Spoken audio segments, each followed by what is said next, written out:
Assalamualaikum warahmatullahi wabarakatuh.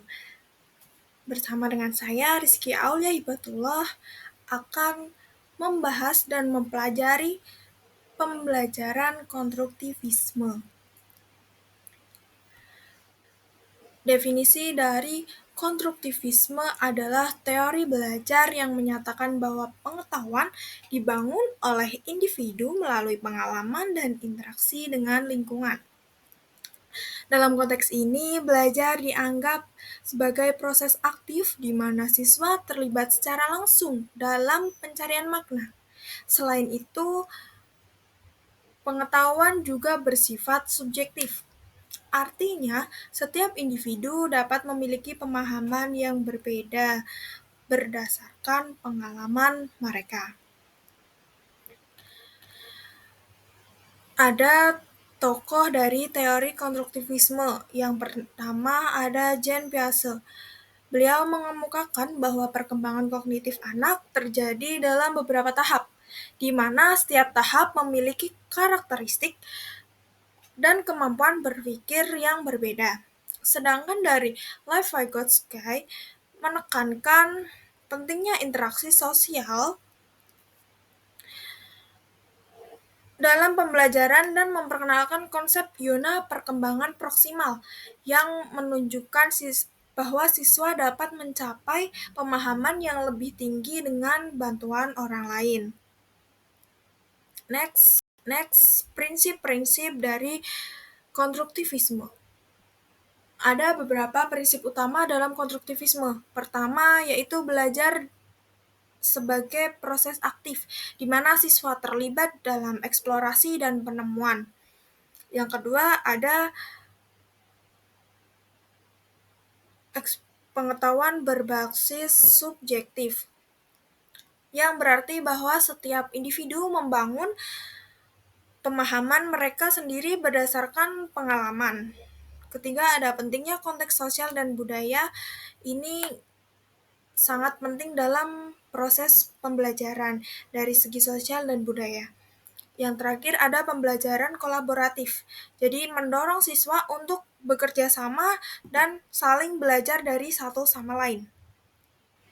Selanjutnya ada penerapan konstruktivisme dalam pembelajaran, di mana ada diskusi kelompok, pembelajaran berbasis proyek, dan penemuan terbimbing. Pada penerapan konstruktivisme dalam pembelajaran ada beberapa strategi yang dapat digunakan. Salah satunya adalah pembelajaran berbasis proyek, di mana siswa bekerja pada proyek nyata yang relevan dengan kehidupan mereka. Kemudian ada diskusi kelompok juga menerapkan metode yang efektif, di mana siswa dapat berbagi ide dan perspektif. Selain itu, penemuan terbimbing. Pada penemuan terbimbing ini memungkinkan siswa untuk mengeksplorasi konsep dengan bimbingan dari guru. Selanjutnya ada peran guru dalam pembelajaran konstruktivisme. Guru berfungsi sebagai fasilitator yang membimbing siswa dalam proses belajar, bukan berbagai sumber informasi tunggal. Mereka juga memberikan umpan balik yang konstruktif untuk membantu siswa memahami kesalahan dan memperbaiki pemahaman mereka. Selain itu, guru menciptakan lingkungan belajar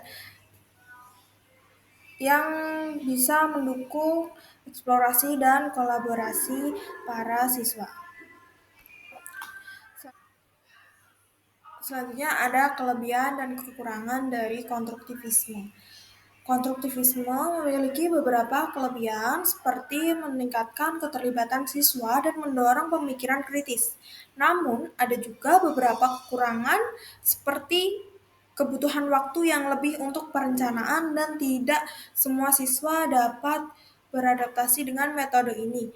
Oleh karena itu, penting bagi guru untuk mempertimbangkan konteks dan kebutuhan saat menerapkan pendekatan ini. Berikut ada contoh aktivitas dari pembelajaran konstruktivisme. yaitu yang dapat diterapkan dalam pembelajaran konstruktivisme antara lain yaitu diskusi kelompok tentang topik tertentu dan proyek penelitian yang melibatkan eksplorasi serta simulasi atau permainan peran.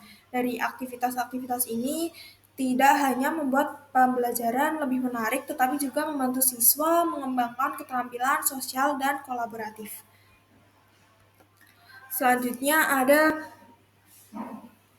kesimpulan dari materi yang sudah di depan tadi, dapat disimpulkan bahwa konstruktivisme menawarkan pendekatan yang efektif dalam pendidikan dan menekankan peran aktif siswa dalam proses belajar. Memahami dan menerapkan prinsip-prinsip konstruktivisme dapat meningkatkan kualitas pembelajaran dan membantu siswa menjadi pembelajar yang mandiri dan kreatif. Sekian dari materi pembelajaran konstruktivisme dari saya. Sekian, terima kasih. Semoga bermanfaat dan dapat membantu.